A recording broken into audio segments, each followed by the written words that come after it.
dans un quartier serein, où des chênes vieillissants se dressaient comme des aînés sages et des jardins de fleurs vibrants peignaient les rues de couleurs, la maison modeste et bien entretenue de Clara Johnson rayonnait de chaleur comme un phare dans la nuit. Clara, une enseignante à la retraite âgée de 70 ans, était devenue le cœur et l'âme de sa communauté.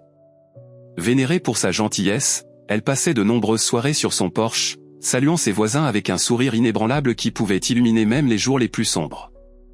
Elle offrait des paroles de sagesse ou partageait des friandises faites maison avec tous ceux qui avaient besoin de réconfort. Sa vie était paisible, respectée et profondément enracinée dans l'amour de ses voisins, de sa ville et des joies simples de l'existence. Mais un soir fatidique, cette paix fut brisée comme du verre sous le poids de l'oppression.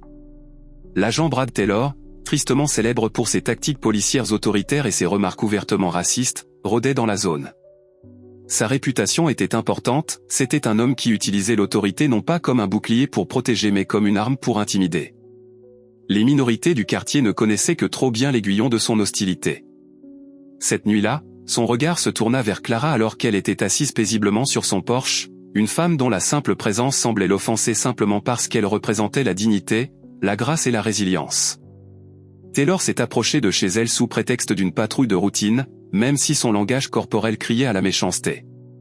Debout au pied de ses marches, une main posée de façon menaçante sur son arme dans son étui, il aboya « Qu'est-ce que tu fais ici ?» Clara, habituée à rester ferme face à l'adversité, a répondu avec une force tranquille. « J'habite ici, officier », dit-elle d'une voix ferme et polie. « Y a-t-il un problème ?» Son calme n'a fait qu'alimenter son agressivité. Il l'a accusée d'agir de manière suspecte et a exigé une fouille de sa propriété. Clara, refusant de laisser la peur dicter ses actions, lui a rappelé ses droits aux droits inscrits dans la loi et lui a demandé s'il avait un mandat d'arrêt. Cette affirmation d'autonomie a déclenché quelque chose de chez Taylor. Ce qui a commencé comme une confrontation verbale a rapidement dégénéré en violence. Avec une brutalité choquante, Taylor a attrapé Clara, jetant sa fragile silhouette au sol malgré ses appels à l'aide. Les voisins regardaient avec horreur, criant des protestations depuis leur cour, mais leur voix était étouffée par les menaces de Taylor. Au moment où il partit, Clara gisait meurtrie et brisée sur son porche, les larmes coulant sur son visage. La nouvelle de l'agression s'est répandue comme une traînée de poudre, déclenchant l'indignation au sein de la communauté. L'un des premiers à avoir entendu parler de l'incident fut le fils de Clara, Dan Johnson, un formidable avocat spécialisé dans les droits civiques, connu pour avoir démantelé les systèmes corrompus et lutté pour la justice. Lorsque Dante a appris ce qui s'était passé, la dévastation l'a submergé, mais pas la surprise. Pendant des années, il s'est battu contre le racisme systémique et les abus policiers, mais cette fois, la victime était sa propre mère. Déterminé à réparer ce tort, Dante est rentré chez lui le soir même, prêt à affronter à nouveau le système. Son arrivée a insufflé une nouvelle vie à la communauté, suscitant l'espoir parmi ceux qui se ralliaient déjà à Clara. Des veillées et des rassemblements ont eu lieu du jour au lendemain, avec des pancartes portant des messages tels que justice pour Clara et mettre fin à la brutalité policière. Alors que des vidéos enregistrées par des témoins faisaient surface en ligne, montrant l'attaque non provoquée de Taylor avec des détails effrayants, l'attention nationale a suivi. La vérité est devenue impossible à ignorer, mais la police a tenté de minimiser l'incident, en publiant une déclaration le qualifiant de « malheureux malentendu ». Leur ton dédaigneux n'a fait qu'attiser les flammes de la fureur du public. Dante, cependant, était préparé à leurs évasions. Tirant parti de sa vaste expertise juridique, il a fouillé en profondeur le passé sordide de Taylor, découvrant une série de plaintes, profilage racial, force excessive, abus de pouvoir. Armé de preuves irréfutables, Dante a intenté une action en justice contre Taylor et le ministère, les obligeant à affronter de front leurs responsabilités. La pression publique s'est accrue, à contre-séure, Taylor a été mis en congé temporaire, une petite victoire, mais pas suffisante. Pour Dante, ce combat ne consistait pas seulement à obtenir justice pour sa mère, il s'agissait également de démanteler les structures qui permettaient à des hommes comme Taylor d'agir en toute impunité. Il s'agissait de s'assurer qu'aucune autre famille n'aurait à endurer la douleur que la sienne avait endurée. Ainsi, avec une détermination sans faille, Dante a continué, transformant la tragédie en un catalyseur de changement. Malgré ce modeste triomphe, la bataille était loin d'être terminée. Les blessures de Clara étaient profondes, tant physiques qu'émotionnelles, et la communauté restait tendue, se préparant à ce qui l'attendait. Mais avec Dante à la barre, ils ont trouvé de l'espoir dans sa détermination inébranlable. Le règne d'autorité incontrôlée de Taylor déclinait et les germes de la justice avaient pris racine. Dan Johnson n'était pas étranger à la guerre judiciaire, mais ce combat a touché une corde sensible qui a profondément résonné en lui, il était personnel. Sa salve d'ouverture a pris la forme d'un procès civil visant non seulement l'agent Brad Taylor mais également le service de police lui-même. Chaque détail accablant est apparu. L'histoire sordide de mauvaise conduite de Taylor, les images effrayantes de l'agression de Clara, tout cela a été mis à nu pour que le monde puisse les voir. Dante a assuré la transparence, utilisant les médias comme porte-voix pour amplifier la vérité. Il n'a pas seulement exposé les actions de Taylor, il a mis en lumière la déliquescence systémique qui permet à des officiers comme lui d'opérer en toute impunité. Les gros titres ont fait les gros titres dans les kiosques à journaux du pays, une femme âgée agressée sur son porche, le fils de l'avocat se défend, l'injustice raciale sous surveillance une fois de plus. Des images granuleuses de l'attaque brutale de Clara sur téléphone portable ont été rejouées sans fin, tandis que Dante est apparu sur toutes les plateformes prêtes à l'héberger. Sa voix était empreinte de conviction, son ton inébranlable alors qu'il appelait à la responsabilisation et à une réforme radicale. Il ne s'agit pas seulement de ma mère, a-t-il déclaré lors d'une interview. Il s'agit de chaque famille contrainte au silence pendant que ceux qui ont juré de nous protéger abusaient de leur pouvoir. L'indignation s'est transformée en un raz-de-marée d'activisme. Dante a organisé des assemblées publiques, en partenariat avec des organisations de défense des droits civiques, pour galvaniser le soutien des militants et des politiciens. Les manifestants ont envahi les rues des villes à travers le pays, exigeant justice pour Clara et la fin des brutalités policières. Alors que la pression du public augmentait, les enquêtes ont mis au jour un schéma inquiétant d'abus liés à Taylor. Les victimes se sont manifestées en masse, racontant des histoires de contrôles illégaux, d'intimidation et de violence. Chaque récit dressait le sombre portrait d'un homme qui utilisait son insigne comme une arme d'oppression. L'équipe de Dante a minutieusement documenté chaque histoire, assemblant un dossier irréfutable qui ne pouvait plus être ignoré. Le point de bascule est survenu lorsqu'un ancien collègue de Taylor s'est manifesté, confirmant que le ministère était depuis longtemps conscient de son comportement. Avec de plus en plus de preuves et un examen public incessant, le procureur n'a eu d'autre choix que de porter plainte au pénal contre Taylor pour agression et abus de pouvoir, une décision sans précédent dans ses implications pour la responsabilité des forces de l'ordre. Pendant ce temps, le rétablissement de Clara est devenu un phare de résilience pour la communauté. Même si ses bleus se sont atténués avec le temps, les cicatrices émotionnelles persistaient. La peur et la méfiance ont assombri ses journées, la laissant hésitante même à s'asseoir sur son porche bien-aimé.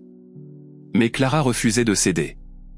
Avec son fils et ses voisins à ses côtés, elle a commencé à considérer sa vulnérabilité comme une source de force.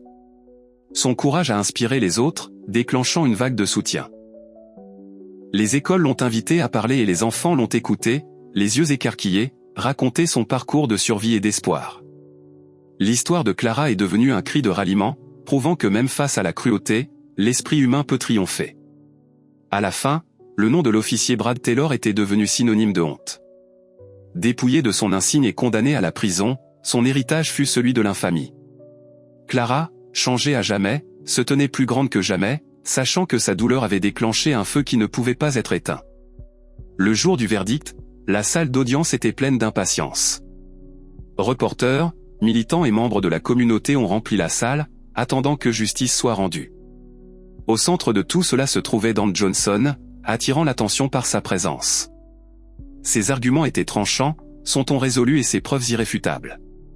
Pièce par pièce, il a démantelé la défense de Taylor, révélant non seulement l'agression brutale contre Clara, mais également les abus bien ancrés infligés à d'innombrables autres personnes.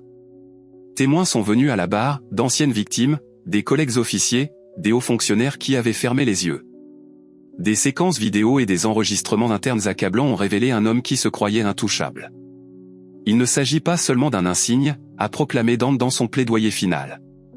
Il s'agit d'un système qui a permis à un homme comme Brad Taylor de terroriser les personnes même qu'il avait juré de protéger. Aujourd'hui, nous avons le pouvoir de dire « pas plus ».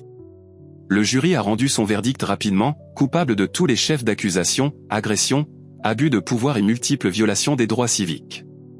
Le juge a retiré à Taylor son insigne et l'a condamné à une longue peine de prison.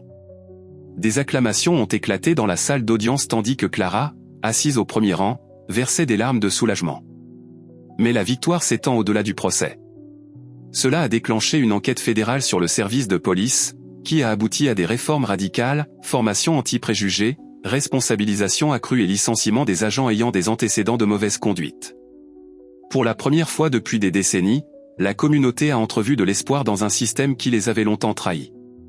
À l'extérieur du palais de justice, la communauté s'est rassemblée pour honorer Clara.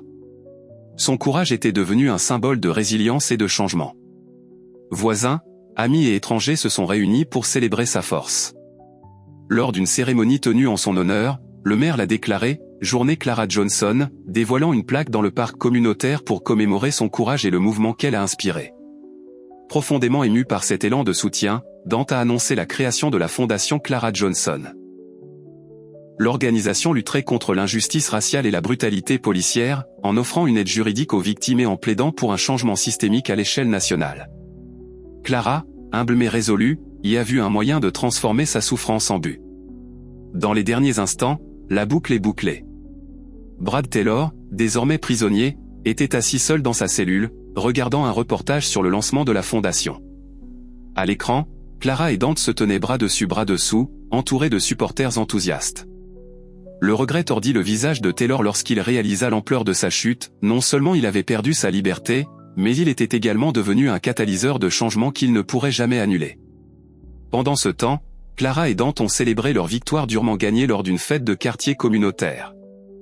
La musique remplissait l'air, les enfants riaient et le porche de Clara, autrefois lieu de douleur, est devenu le cœur des festivités. Alors que le soleil disparaissait sous l'horizon, Clara regardait son fils avec fierté. « Nous l'avons fait », murmura-t-elle doucement. Dante sourit. « Non, maman. Vous l'avez fait. » La vie de Clara Johnson a été irrévocablement modifiée par les événements qui se sont produits, mais son esprit est resté inflexible. Avec la création de la fondation Clara Johnson, elle est devenue un modèle de résilience et une défenseur inébranlable de la justice. Malgré son âge avancé, Clara refusa de se retirer du combat, elle a assisté à des événements, pris la parole lors de forums et partagé sa sagesse pour diriger la mission de la fondation avec grâce et détermination. Sa chaleur et son authenticité ont fait d'elle non seulement une figure locale appréciée, mais également un symbole d'espoir et de détermination vénéré à l'échelle nationale. Le porche où Clara a enduré des douleurs inimaginables s'est transformé en un sanctuaire de force et de renouveau, un lieu où les voisins se réunissaient pour discuter des améliorations communautaires et des initiatives futures. Les enfants ont afflué pour entendre ces histoires, inspirés par son courage, tandis que le parc nommé en son honneur est devenu une plaque tournante des programmes pour les jeunes et de l'activisme, garantissant que son héritage perdurera à travers les générations à venir. Dante Johnson, revigoré par leur victoire durement gagnée, a consacré son énergie à élargir la portée de la fondation. Il a noué des partenariats avec des organisations de défense des droits civiques, des universités et des experts juridiques, créant ainsi un formidable réseau de soutien aux victimes d'injustice. Sous sa direction, la Fondation a lancé des programmes révolutionnaires, éduqué les communautés sur leurs droits, financé des bourses pour les aspirants avocats engagés dans la justice sociale et fournir une aide juridique aux groupes marginalisés. Mais la vision de Dante allait plus loin. Il s'est fait le champion des réformes législatives, en plaidant pour la mise en place de commissions de surveillance indépendantes pour lutter contre les mauvaises conduites de la police. Son charisme et son expertise l'ont positionné comme une voix de premier plan dans le dialogue national sur la justice raciale. À mesure que son influence grandissait, Dante commença à envisager de se présenter à une charge publique, reconnaissant le potentiel d'apporter des changements encore plus importants à l'intérieur du système. L'histoire de la famille Johnson a déclenché une renaissance dans leur communauté. Inspirés par la quête incessante de justice de Clara et Dante, les résidents se sont davantage engagés dans la gouvernance locale. Les quartiers autrefois frappés par la négligence et les inégalités systémiques ont vu de nouvelles initiatives axées sur l'éducation, le logement et la sécurité publique. De jeunes militants se sont soulevés, désireux de porter le flambeau de la justice et de l'égalité. Pendant ce temps, la disgrâce de Brad Taylor a provoqué une onde de choc dans la communauté des forces de l'ordre. Sa condamnation a rappelé brutalement les conséquences d'abus incontrôlés, incitant les départements du pays à réévaluer leurs pratiques. Pour de nombreux officiers, ce fut un signal d'alarme. Même si les progrès ont été lents, les réformes défendues par Dante ont commencé à prendre racine, favorisant une culture de transparence et de responsabilité. Quant à Taylor, son séjour en prison a été marqué par la réflexion et l'isolement, alourdi par l'héritage du mal qu'il avait laissé derrière lui. Alors que la rédemption lui semblait hors de portée, sa chute est devenue un moment charnière dans la prise en compte du racisme systémique par la nation. Le parcours des Johnson est devenu la pierre angulaire des études dans les cercles juridiques et de justice sociale. Des documentaires, des livres et des programmes scolaires ont célébré la résilience de Clara et Dante, les présentant comme des exemples de la manière dont les individus peuvent déclencher un changement systémique. Leur histoire a rappelé au monde que le courage face à l'adversité a le pouvoir de déclencher de profondes transformations. Au fil du temps, le nom de Clara est devenu synonyme d'espoir, tandis que le travail inlassable de Dante a continué à démanteler les structures de l'oppression. Ensemble, leur héritage est la preuve que la justice, même si elle a été durement combattue, est réalisable et que même dans les moments les plus sombres, un seul acte de bravoure peut éclairer le chemin pour les générations à venir.